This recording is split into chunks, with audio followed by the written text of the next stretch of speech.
అందరికీ నమస్కారం. శ్రీమాత్రే నమః. వృషభ రాశి వారి జీవితంలో ఒక రహస్యం బయటపడబోతుంది. రాబోయే 4 రోజులలో జరగబోయేది ఇది. అసలు ఏం జరగబోతుంది, ఎటువంటి సంఘటనలు మీకు జీవితంలో ఎదురవ్వబోతున్నాయి, ఒక పెద్ద రహస్యం అనేది బయటపడబోతుంది. ఈ నిజాలు తెలిస్తే మీరు ఖచ్చితంగా ఆశ్చర్యపోక తప్పదు. మీరు అనుకోవచ్చు, ఏముంది, నేనేం దాచిపెట్టాను, నా యొక్క జీవితంలో ఏం రహస్యాలు ఉన్నాయి అని. కానీ ఈ యొక్క రహస్యం అనేది బయటపడడం వలన మీ యొక్క జీవితం అనేది గందరగోళంగా మారబోతుంది. అయితే మీ యొక్క జాతక గ్రహస్థితిని అనుసరించి రాబోయేటువంటి 4 రోజుల్లో మీరు ఎటువంటి ఫలితాలను మీరు పొందుకోబోతున్నారు, మీ యొక్క జీవితానికి సంబంధించినటువంటి ఈ యొక్క ముఖ్యమైనటువంటి విషయం ఏ విధంగా బయటపడబోతుంది, అదేవిధంగా రాబోయేటువంటి 4 రోజులలో మీకు జాతక ఫలితాలు ఏ విధంగా ఉన్నాయి, ఇటువంటి శుభ అశుభ పరిణామాలు అనేటివి మీ యొక్క జీవితంలో చోటు చేసుకోబోతున్నాయి. అదేవిధంగా ఏ దేవత ఆరాధన మీకు జీవితంలో మీ మేలు చేస్తుంది, ఇటువంటి పూర్తి అంశాలన్నీ కూడా ఇప్పుడు ఈ వీడియో ద్వారా మనం వివరంగా తెలుసుకుందామండి. అంతకన్నా ముందు ఒక చిన్న రిక్వెస్ట్ అండి, మా వీడియోని ఎవరైనా కొత్తగా చూస్తున్నట్లు వాళ్ళంటే మా ఛానల్ని సబ్స్క్రైబ్ చేసుకొని, మా వీడియో కనుక మీకు నచ్చినట్లయితే చిన్న లైక్ చేసి మమ్మల్ని సపోర్ట్ చేయడం మాత్రం మర్చిపోకండి. అదేవిధంగా ఈ యొక్క రాశి వారు వృద్ధి పొందడానికి పాటించవలసిన పరిహారాల విషయాన్ని కూడా ఇప్పుడు ఈ వీడియో ద్వారా పూర్తిగా తెలుసుకుందాం. వృషభ రాశి అనేది రాశి చక్రంలోని 2వ రాశి. ఇది విశ్వాసనామ సంవత్సరంలో ఈ యొక్క వృషభ రాశి వారి యొక్క ఆదాయం 11, వ్యయం 5, రాజపూజ్యం 1, అవమానం 3గా కనిపిస్తుంది. అంటే ఈ సంవత్సరం మొత్తం మీకు ఆదాయపరంగా బాగా కలిసి వస్తుందన్నమాట. అయితే ముఖ్యంగా చెప్పుకోవాలంటే ఈ యొక్క వృషభ రాశి వారికి ఈ యొక్క నూతన సంవత్సరంలో మీరు ఎంతైనా కష్టపడతారో ఆ కష్టానికి మరింత రెట్టింపు ఫలితం అనేది ఈ యొక్క నూతన సంవత్సరంలో మీరు ఖచ్చితంగా పొందుకోగలుగుతారు. మీ యొక్క ఖర్చు పరంగా చూసుకున్నట్లయితే ఈ సంవత్సరం మీరు ఖర్చు పరంగా కూడా చాలా తక్కువగా ఉంది. కాబట్టి మీకు ఆదాయం అనేది రెట్టింపు అయ్యేటువంటి మార్గం అనేది చాలా ఎక్కువగా ఉంది. అదేవిధంగా మీకు ఉన్నటువంటి మొండి బకాయిలన్నీ కూడా ఖచ్చితంగా వసూలు అవుతాయి. మీరు డబ్బు దాచుకోవడానికి ఈ యొక్క నూతన సంవత్సరం మీకు ఎంతో అనుకూలంగా ఉంటుందని చెప్పుకోవచ్చు. కృతికా నక్షత్రం 1, 2, 3, 4 పాదాలు, రోహిణి నక్షత్రం 1, 2, 3, 4 పాదాలు, మృగశిల నక్షత్రం 1, 2 పాదాలలో జన్మించిన వారు ఈ యొక్క వృషభ రాశి పరిధిలోకి వస్తారు. ఈ రాశ్యాధిపతి శుక్రుడు. ఈ యొక్క వృషభ రాశిలో జన్మించిన వారికి కోపం అనేది చాలా అధికంగా రాదు, వచ్చినప్పటికీ కూడా చాలా తొందరగా వారి యొక్క కోపాన్ని అనేది వినగలుగుతారు. అయితే ఈ యొక్క వృషభ రాశి వారు వీరికి కోపాన్ని తగినటువంటి వారిని అసలు వీరు గుర్తుపెట్టుకొని ఉంటారు. వారిని అసలు మరవరు. వారి యొక్క జీవితంలోకి వీరిని మళ్ళీ ఎంటర్ కానివ్వరని చెప్పుకోవాలి. అలా అని చెప్పేసి వీరిని ఎంతో ద్వేషిస్తారని కాదండి, వారి యొక్క ప్రవర్తన అనేది వీరి యొక్క మనసులో గుర్తుండిపోతుంది. అలాగే ఈ యొక్క రాశిలో జన్మించినటువంటి వారు వీరి యొక్క అంతర్గత ఆలోచనలు ఎవరితోనైతే పంచుకోవడానికి ఇష్టపడరో, అదేవిధంగా ఈ యొక్క వృషభ రాశి వారికి ఎవరి ఎత్తులకు కూడా లొంగరు. వీరు మంచి ప్రజా ఆదర్శాన్ని కలిగి ఉంటారు. అదేవిధంగా వీరు ఇతరులకు చేయాల్సిన పనులకు కానీ, వారు వీరికి ఏదైనా చేస్తామని మాటను కానీ వీరు అసలు మరవరని చెప్పుకోవాలి. వారు ఇచ్చినటువంటి మాటను వీరికి నెరవేర్చే వరకు నిద్రపోరని చెప్పాలి. ఈ యొక్క నూతన సంవత్సరంలో ఈ యొక్క వృషభ రాశి వారికి వృత్తి, వ్యాపారం, పరిసర రంగాల్లో అన్నీ కూడా చాలా అనుకూలంగా ఉన్నాయని చెప్పుకోవాలి. కానీ ఉద్యోగపరంగా మనం చూసినట్లయితే వీరికి సహ ఉద్యోగులతో కానీ, వీరి యొక్క పై అధికారులతో కానీ కొన్ని విమర్శలు అనేటివి మీకు కలిగేటువంటి పరిస్థితులు అయితే కనిపిస్తున్నాయి. ఎందుకనగా మీరు చేసుకున్నటువంటి పని పట్ల మీకు ఏకాగ్రత లేకపోవడం వల్ల మీరు చిన్న చిన్న విమర్శలకు గురయ్యేటువంటి పరిస్థితులు అనేటివి కనిపిస్తున్నాయి. ఈ యొక్క వృషభ రాశి వారు కార్యదీక్షతను ఎక్కువగా కలిగి ఉంటారు. అంటే వీరికి ఏదైనా పని అప్పచెప్తే కనుక ఆ పనిని పూర్తి చేసే వరకు దాన్ని విడవరు అని చెప్పుకోవచ్చు. వీరు దేనినైనా ఒక నిర్ణయం తీసుకునే ముందు దాని గురించి మంచి చెడులను ఆలోచించి 1-4 సార్లు అన్ని చంచులత ఆ పనిని మీరు దిగ్విజయంగా పూర్తి చేసుకోగలుగుతారు. అంటే దాని గురించి ఒక మంచి నిర్ణయం అనేది తీసుకోగలుగుతారు. అదేవిధంగా ఈ యొక్క వృషభ రాశి వారు ఒక మంచి నిర్ణయం తీసుకోవడంలో మీరే సాటి అని చెప్పుకోవాలి.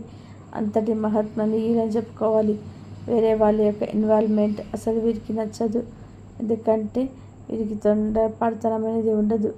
కాబట్టి వీరు దేని గురించి కూడా ఆలోచించకుండా వీరు మంచి ఫలితాలను చవి చూడగలుగుతారు. ఈ యొక్క రాశి వారికి ఎదుటి వారి కష్టాల్లో ఉంటే ఖచ్చితంగా వారికి సహాయాన్ని అందించి తీరుతారు. ఎందుకులే వారు కష్టంలో ఉన్నారని వదిలేసి వెళ్ళబుద్ధి కాదు. అదేవిధంగా ఒక రాశి వారి అనుబంధాలకు ఎక్కువగా ప్రాధాన్యత ఇస్తూ ఉంటారు. ముఖ్యంగా చూసుకున్నట్లయితే రాశి వారి గురించి మీరు ఎప్పటి నుంచో ఎవరికి చెప్పుకోనటువంటి ఒక రహస్యం అనేది బయటపడవుతుంది అనుకోవచ్చు. మీరు ఏ రహస్యము దేనికి సంబంధించినటువంటిది, దానివల్ల మీ యొక్క జీవితం ఎలాంటి బాధలు అనేటివి మీరు చవి చూడబోతున్నారు అనేటువంటి విషయానికి వస్తే కనుక, దీని కారణంగా మీరు కొన్ని విమర్శలకు గురయ్యేటువంటి పరిస్థితులు అయితే కనిపిస్తున్నాయి.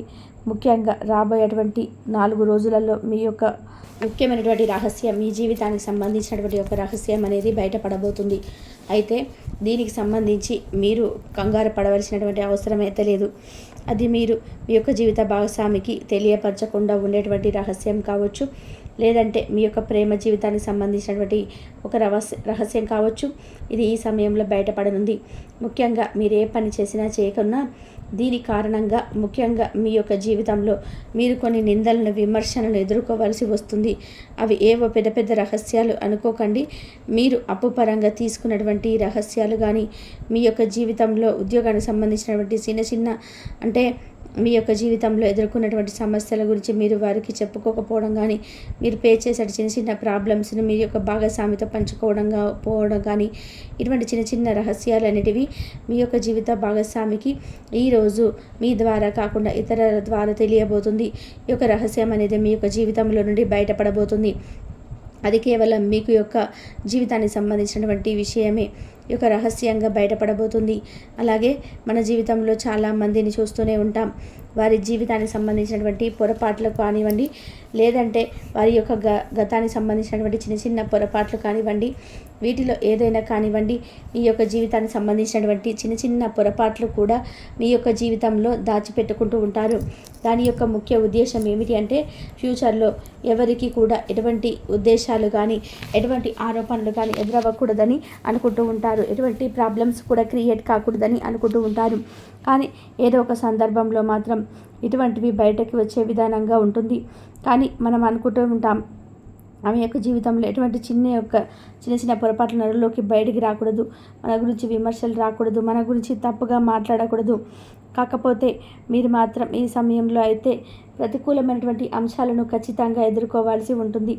కానీ ఈ యొక్క వృషభరాశి వారు మాత్రం మీ యొక్క జీవితంలో చాలా న్యాయంగా, ధర్మబద్ధంగానే నడుచుకుంటూ వస్తున్నారు. కానీ మీ యొక్క గతంలో తెలిసి తెలియక చేసినటువంటి చిన్న విమర్శలు అనేటివి మీకు ఈ యొక్క చేదు అనుభవాలన్నిటివి మిగిల్చాయి. కాబట్టి ఈ యొక్క వృషభ రాశి వారికి ఈ సమయంలో వాటి గురించి మీ యొక్క జీవితంలో చిన్న అనుభవజ్ఞాల వలన మీరు చిన్న విమర్శలు ఎదుర్కొన్నటువంటి సమయంగా ఇది మీకు కానుంది. కాబట్టి మీరు ఈ సమయంలో కొంత మేర జాగ్రత్తలు వహించవలసి ఉంటుంది.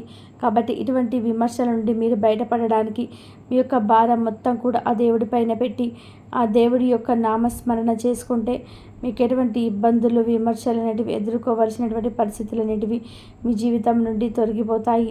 ప్రతి ఒక్కరికి తెలుసు కదండి, ఈ యొక్క వృషభ రాశి వారికి అనుకూలమైనటువంటి దైవం ఎవరు అంటే ఆ పరమశివుడు. ఆ పరమశివుడికి మీ యొక్క కష్టాలు అన్నిటి చెప్పుకొని ఆ యొక్క నామస్మరణను జపించుకోండి. మీకు ఎటువంటి ప్రతికూల అంశాలైనా సరే ఖచ్చితంగా అనుకూలంగా మారుతాయి. మీకు వీలైతే ప్రతి సోమవారం కూడా శివాలయానికి వెళ్ళి ఆ శివయ్య దర్శనం చేసుకోండి. మీకు వీలు కుదిరినప్పుడు ఆ యొక్క పరమశివుడికి అభిషేకాలు చేయించుకోండి. వీలు కుదిరినటువంటి వారు శివుడి నామస్మరణ వలన మీకు ఎంతో ప్రతికూల ఫలితాలనేది ఖచ్చితంగా మీకు చూస్తూ ఉంటారు. అదేవిధంగా మీరు మీ ఇష్టదైవాన్ని మాత్రం అస్సలు మర్చిపోకండి. ఇష్టదైవాన్ని స్మరణ చేసుకోండి. నిత్యం కూడా ఇంట్లో దీపారాధన చేసుకోవడం వంటి వారికి ఉండేటువంటి ఆర్థిక సమస్యలు అన్నీ కూడా ఖచ్చితంగా తొలగిపోతాయి. మీకు ఉన్నటువంటి గ్రహ దోషాలు, స్థితులు అన్నీ మాయమైపోవాలి అంటే మీరు నానబెట్టినటువంటి శనగలను గోమాతకు ఆహారంగా పెడితే మీకు ఉన్నటువంటి ఆర్థికపరమైన దోషాలు అన్నీ కూడా తొలగిపోయేటువంటి అవకాశాలు అయితే మీ యొక్క జాతక ఫలితాల ప్రకారం కనిపిస్తున్నాయి. మీరు ఎటువంటి సమస్యలకైనా ఎటువంటి భయాన్ని కూడా మీరు పెట్టుకోవాల్సినటువంటి అవసరమే లేదు. ఎందుకంటే గతం అంటారు కదండి, గతం గురించి మనం ఏమి ఇబ్బంది పడలేదు కదా, ఇక కూడా మనకు ఆ ఇబ్బందులన్నిటివి ఎదురవ్వవు. గతం ఉన్నవన్నీ కూడా ఆలోచించడం పోకుండా మీ యొక్క జీవితంలో అదేవిధంగా మీ యొక్క కుటుంబ సభ్యులలో కలహాలు అనేటివి ఏర్పడకుండా వాటి గురించి ఆలోచిస్తూ మీ యొక్క కుటుంబంలో న్యూసెన్స్ క్రియేట్ చేసుకోవడం అనేది చాలా ఎటువంటి ఉపయోగం అనేది ఉండదు కదండి. అసలు దాని గురించి భయపడవలసినటువంటి అవసరం అయితే ఏమీ లేదు. ఇక అది పోతే రాబోయేటువంటి 4 రోజులలో మీకు ఈ యొక్క జీవితానికి సంబంధించి, మీ యొక్క భవిష్యత్తుకు సంబంధించి ఒక కీలకమైనటువంటి నిర్ణయాలు తీసుకుంటారు. ఎటువంటి కీలకమైనటువంటి నిర్ణయాలను మీకు కుటుంబ సభ్యులతో కూడా చక్కగా అనుమతిస్తారు. ఈ యొక్క మీ జీవితానికి సంబంధించిన టర్నింగ్ పాయింట్ అని చెప్పవచ్చు. ఇది మీకు చాలా మానసికమైనటువంటి సంతోషాన్ని మేలుకొల్పుతుంది. ఇది మీ యొక్క జీవితం, వృత్తి, వ్యాపార అభివృద్ధి పరంగా, ఆర్థిక పరంగా మీ యొక్క కెరియర్కి ఒక టర్నింగ్ పాయింట్. రాబోయేటువంటి 4 రోజులలో మీ యొక్క జీవితంలో ఒక ఖచ్చితమైనటువంటి మార్పును చూస్తారు. కాబట్టి ఈ యొక్క వృషభ రాశి వారు మీ యొక్క ప్రతికూల పరిస్థితులను అనుకూలంగా మార్చుకోవడానికి నిత్యం కూడా శివారాధన అనేది తప్పనిసరి అండి. శివనామ స్మరణ మాత్రం అస్సలు మరిపోకండి. అదేవిధంగా మీకున్నంత పేదలకు, వృద్ధులకు దాన ధర్మాలు చేయండి. అపారమైన పుణ్య ఫలితాన్ని ఖచ్చితంగా పొందుకోగలుగుతారు. మీరు చేసినటువంటి పుణ్య కార్యాల ఫలితాలు మీరు ఖచ్చితంగా పొందుకోగలుగుతారు. కాబట్టి ఈ యొక్క వృషభ రాశి వారి యొక్క జాతక ఫలితాలు ఏ విధంగా ఉన్నాయో, ఎటువంటి ప్రతికూల అంశాలు అనేవి మీ జీవితంలో చోటు చేసుకున్నావు, ఇటువంటి పూర్తి అంశాలు కూడా ఈ వీడియో ద్వారా మేము పూర్తిగా అర్థమయ్యాయని చెప్పనుకుంటున్నాను. ఈ వీడియో కనుక మీకు నచ్చినట్లయితే చిన్న లైక్ చేసి మమ్మల్ని సపోర్ట్ చేయడం మాత్రం మర్చిపోకండి. అదేవిధంగా మా ఛానల్ని కనుక ఎవరైనా కొత్తగా చూస్తున్న వారు ఉంటే మా ఛానల్ని కూడా సబ్స్క్రైబ్ చేసుకొని సపోర్ట్ చేయండి. ఇంతవరకు చూసినందుకు ధన్యవాదాలు.